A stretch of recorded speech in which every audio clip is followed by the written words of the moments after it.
கோவை மற்றும் சுற்றுவட்டார பகுதிகளில் பெய்த கனமழை காரணமாக நொய்யல் ஆறு, கோவை குற்றாலம் உள்ளிட்ட நீர்நிலைகளில் நீர்வரத்து அதிகரித்துள்ளது.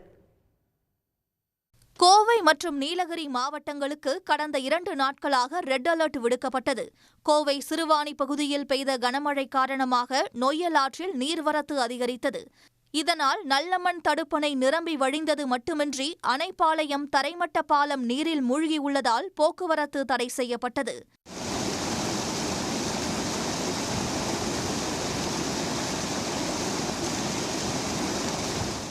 இங்கே இப்போ ஒரு 2 ஆண்டுகளாக தான் இந்த பாலம் கட்டி ஃபினிஷிங் ஆகி, இதுக்கு முன்னாடி மழை நிறைய தடவை மழை பெய்யும் போதும் நீர் ஃபுல்லாக வந்துட்டுருக்கு. அதனால எந்த மக்களும் இதில் போக முடியாது. சைக்கிளில், பைக்கு, காரு, பஸ் எதுவுமே போக முடியாது சொல்லுது.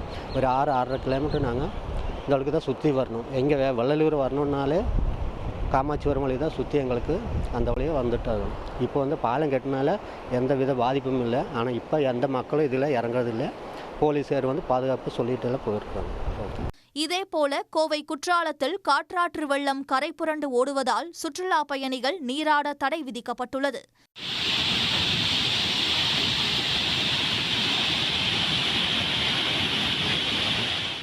கோவை சிறுவாணி அணையின் நீர்மட்டம் 5 நாட்களில் 12 அடிக்கு மேல் அதிகரித்துள்ளது. இந்நிலையில் மழை நீடித்தால் விரைவில் அணை நிரம்பும் என்று எதிர்பார்க்கப்படுகிறது.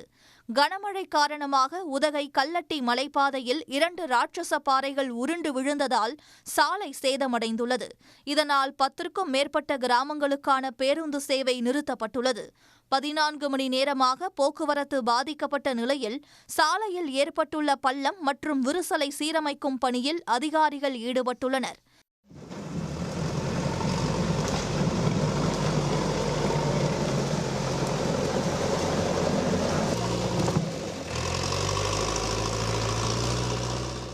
தென்மேற்கு பருவமழை தீவிரமடைந்துள்ளதால் முல்லை பெரியாறு அணையின் நீர்மட்டம் 2 அடி அதிகரித்து 118 அடியாக அதிகரித்துள்ளது.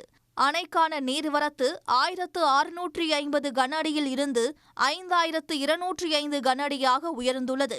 இதனிடையே தேனி மாவட்டம் சுருளி வனப்பகுதியில் தொடரும் கனமழை காரணமாக சுருளி அருவியில் வெள்ளப்பெருக்கு ஏற்பட்டுள்ளதால் சுற்றுலா பயணிகள் குளிக்க 2வது நாளாக தடை விதிக்கப்பட்டுள்ளது.